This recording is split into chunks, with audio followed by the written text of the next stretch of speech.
Yeah, Blob, you're here anyways, right? You know what to do.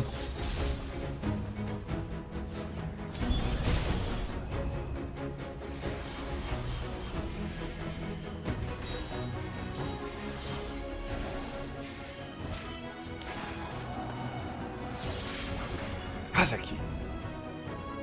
Greatest Blob here.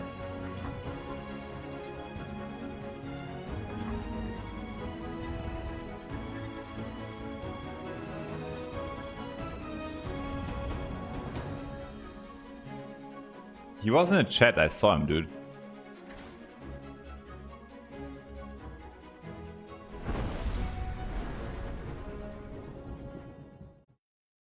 Hey guys, how's it going? So we have a new patch for Runeterra, and well, I've been playing a game now for about 2 weeks, and I want to just quickly go over the new patch notes. And what we are getting is probably some Shadow Isles nerfs and some buffs to some weaker factions. So patch 0.9 brings with it the first card updates of Open Beta, along with tweaks to XP and expedition rewards. We've also got death notes. Very nice indeed, Runeterra team. What do we have there? Balance and set 1. Since this patch includes the first balance updates of the beta, we'd like to briefly recap our goals. That's actually very interesting. Let's check out the goals for the game. Every champion should have a deck where the best fit and their dream can be realized. Just like Raza, the Shadow Isles champion. Oh wait, that was another story. Non-champion cards should have at least one deck when they're a good app option. Okay, it's actually very nice that they are considering, like, we are thinking about the whole card pool. Like what I know from card games is there's a bunch of dead cards and some top decks, and that's it. So I think it's very, very nice actually. Regions should have at least one competitively viable deck. That would be nice. And the meta should support the widest possible array of competitively viable decks. Okay, so what we are saying with this is basically we don't want to have a pool of dead cards, and we want to have it balanced all over the place, which is a nice goal. I know especially for card games that can be a rather hard to achieve, a hardly achievable goal. So I'm looking forward to that. That's very nice. While buffing cards in pursuit of these targets is a fun part. Powering down is also necessary. That's true. I've been playing Hearthstone a lot, and what I never saw in the first years of Hearthstone, I know it happened afterwards, cards getting buffed. I just saw cards getting dumpstered or not getting touched at all. So also, like, when I met the Runeterra team, I realized it's a bunch of open-minded people. They genuinely just want to have a nice game, and we want to work on that. So what we have is there's new set of cards being released. I mean, we expected that one, and we're getting also the first balance patch. The second balance patch is significant updates to underutilized cards. Okay. Third balance patch is limited number changes to stabilize any meta issues. And next set of cards released. Okay, so what I see is, let's say, goals which a lot of developers of card games have. I really hope they can just also make these dreams come true. I really like Runeterra. I was in so many card games now, but I hope they can realize it. I realize that Runeterra is quite polished, so I don't see bugs. I see everything is very smooth. So I think the game has a lot of potential. It's just important to keep the meta game just fresh, bring new updates, bring balance patches. Don't let the meta stale out. I saw it also in Magic. I saw it in Hearthstone. I saw it in Gwent. Just give the players something to tinker around with, and a card game will do well. So let's check out what we also have here. We're having deck builder animations, upgrades. We've heard a bunch of player feedback. And in particular, you've let us know about issues of deck builder. Okay, so I'm fixing the deck builder. That's nice. I already think the deck builder was quite well done, but there is some space for improvement. And snappier response. That's probably what I mean, like here they mean spinning X animation, something like this. So here we are getting to, let's say, the more interesting part, the card buffs. So we're getting Lux buffed. I think that's totally alright because Lux was just not played. I think her problem was genuinely not just her effect, because she was, let's say, quite easy to proc the level up. But 6 mana, what was it, 3/4? That's not so nice. So I think that buff is alright. I almost never saw her working. Very nice, very nice. Since if you've been watching my stream, you know that I've been doing a Yasuo free-to-play Masters run. So we are getting...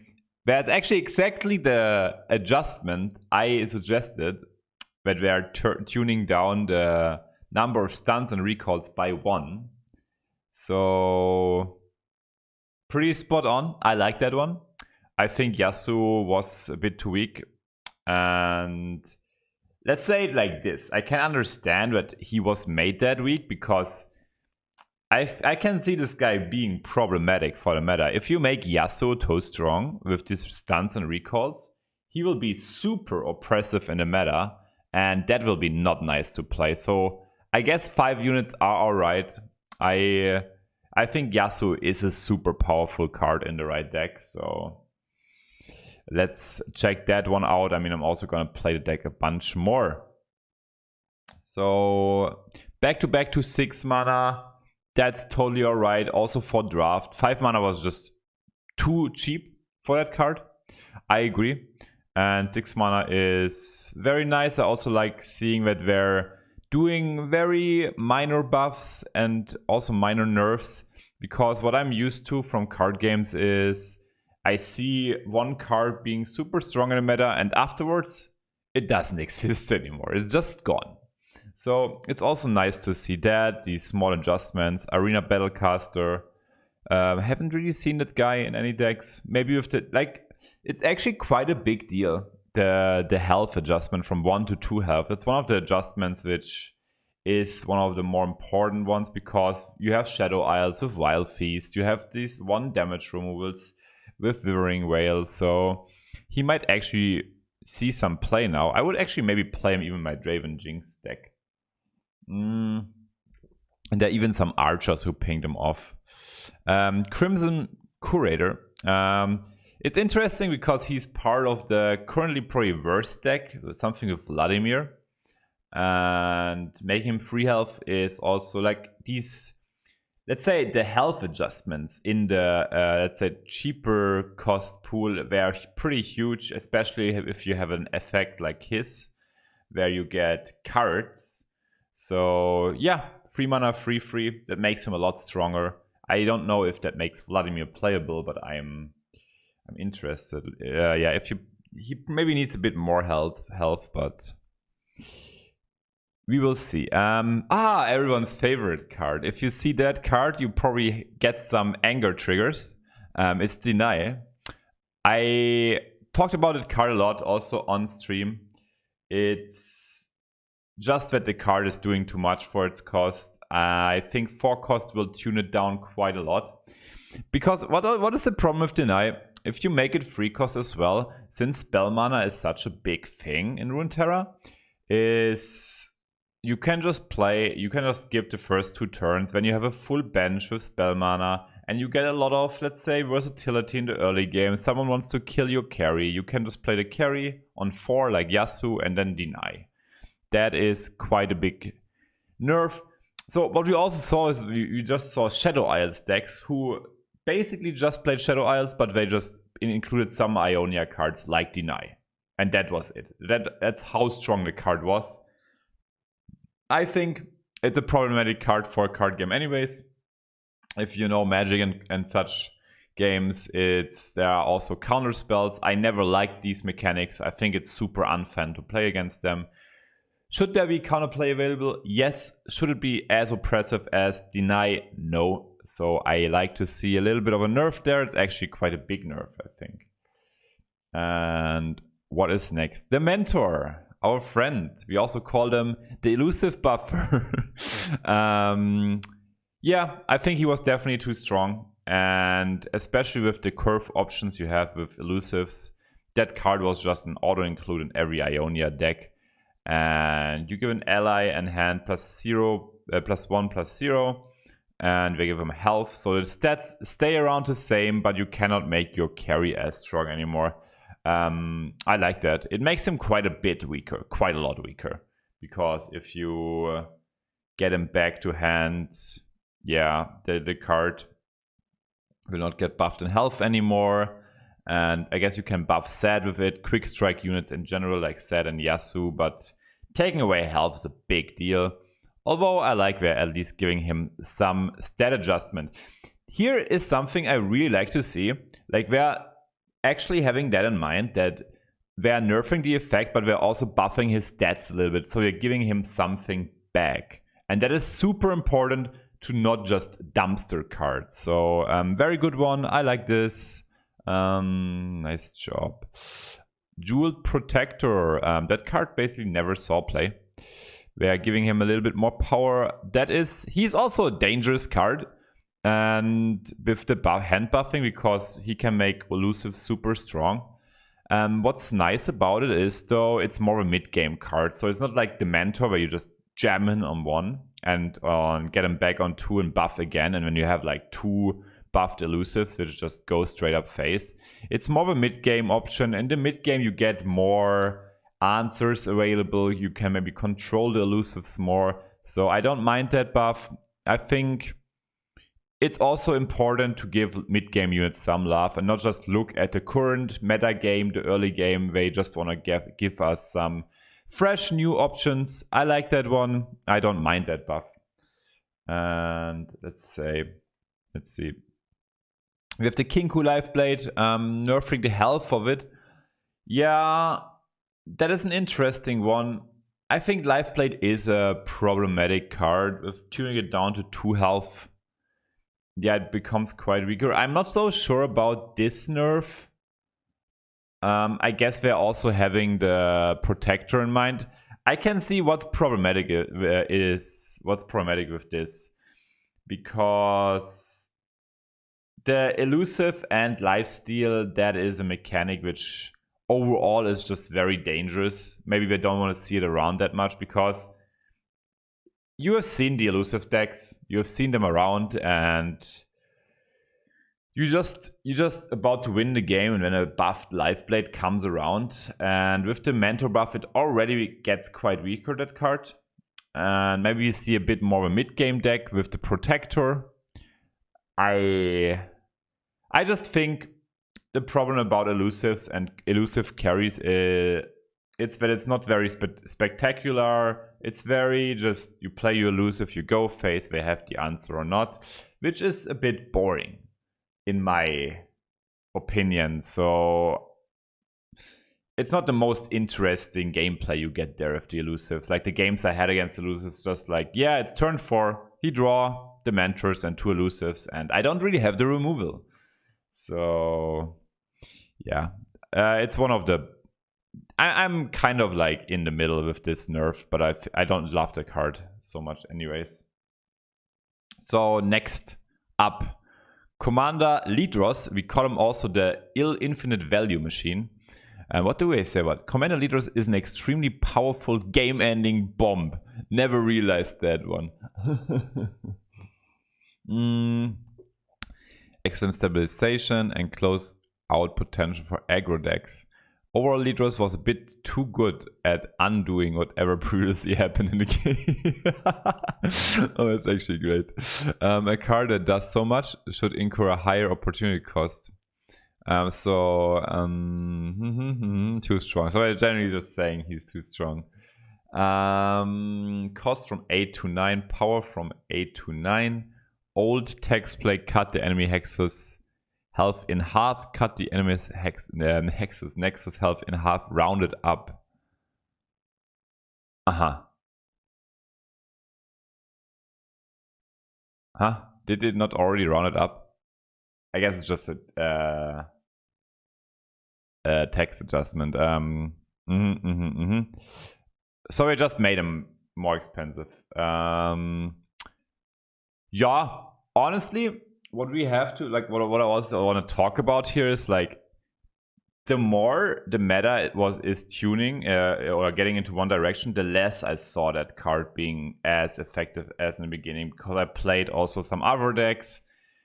He was strong, very strong. I think mainly in draft I minded that guy when I played Expeditions. And yeah, I think it's a good adjustment. I don't know if I like the card design overall. He's kind of cool, but also very, let's say, beginner friendly. Oh, it used to be rounded down. Okay, I see. And okay, you can't kill 1 HP anymore. So it's actually a super big deal. I actually like that. I don't think Lidros should be able to kill.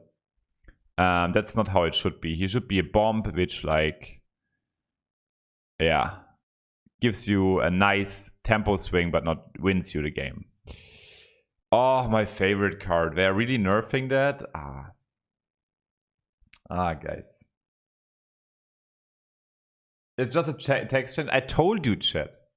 Guys, if you see any Pepega things in this video, it's mainly my Twitch chat, which you're also very welcome to join to spam some lovely emotes. My favorite card. Raza offers consistent blowout potential across many matchups. Oh, really? I've never realized that. The required setup is cheap. This often makes Raza difficult for opponents to profitably play around. Imagine like nerfing Deny and not nerfing Raza. One thing is very important here. Yeah, one of the super big swing turns were Hecarim into Raza. What's the big swing turn there? They dropped Hecarim on 6, they attacked on you on 7, and one of the big upsides you can play around, where you could play around Raza, is you could just not choose to block sometimes or not kill their units. So they can't drop Raza with, yeah, with Hecarim as a unit. It's not possible because he has the ethereal units. So I think it's a very big nerf. I like seeing that unit to be adjusted because this guy is so strong. And yeah, very needed. Shadow Isles cards are too strong. I love seeing that one. Scuttlegeist, he gets Fearsome. Yeah, I never saw that card being played. 10 mana, 5/5. I played it in the beginning in my Dawn Speakers deck. Fearsome, adding to that. Sure. It definitely is a nice adjustment. I think seeing some other cards being played is always nice. There's also another card, which I basically never see. The Prodigy. When an ally dies, refill your spell mana. Interesting. I still want to see more like spell decks around, like more Miracle Rogue style. I already have some cool decks, but I think these decks make games fun. Maybe he will be, or this card will be one of those cards which enable those. And what else do we have? The Wrath Caller. A Rave Caller. Yeah, I love that card on 4. We're removing the fearsome text. Thank you, right? That's probably also exactly the correct move to do. Not adjusting the stats, but the fearsome. And that also makes it just a card now. Not like a card like before. It's still a 4 mana 6/5, yes. But you need to at least run certain cards in a deck. The watch list, Fearsome and Control. Alright, we're talking about the mechanics. Clarity, we've heard feedback. Where units effects allow opponents to react or not. Units with effects that allow opponents to react now have a skills icon. Okay, so it's just some UI improvement and tooltip improvements. Expedition archetypes. We're pretty happy.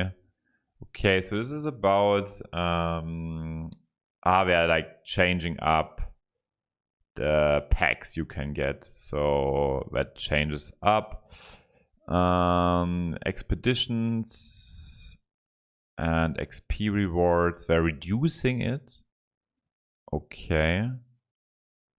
And we're also getting some XP adjustments. So we're basically making... Okay, if you play more, you get more experience. It's also nice. That's kind of cool, because I'm playing a lot. And Friends Challenge, you get now a little bit of experience. Okay, so you cannot just farm XP with that anymore. Yeah, we removed the XP cap, and you get less shards for 7 and more shards for 6 wins, which is nice, so you don't feel so bad. And the rest is just like UI improvements and bugs fixes. Yes, what can I say overall about patch notes? I think I see some good stuff. I see the buffs and nerfs, I don't mind them. I think we're getting problematic stuff adjusted. I'm very happy what I see currently, and that there's a very quick patch. This is very much what we need, or what a card game needs to stay alive, because at the moment we are very much in the beginnings of Runeterra. I still like the game a lot. I'm having a lot of fun with the game, and I hope they continue to go into the right direction. So that was my rundown, guys. Hope you enjoyed it, and gonna see you guys around next patch notes. And I will also try to do some other videos, because I've been slacking there, but mainly because I'm streaming that much, and I will try to give you guys more content there. Hope you enjoyed it, guys.